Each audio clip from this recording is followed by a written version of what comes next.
జగమెరిగిన నా యేసు రాజా.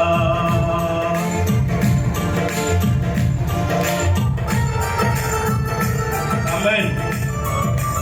మన పరిస్థితులు ఏమైనప్పటికీ దేవుడు మనల్ని నడిపించువాడు, మనల్ని దీవించువాడు. ఆయన నమ్ముకున్న బిడ్డలను ఎప్పుడు సిగ్గుపరచక ఇలాంటి ఘనమైన కార్యాలు మన జీవితాలు జరిగిస్తూ వస్తుంటాడు. ఆమేన్.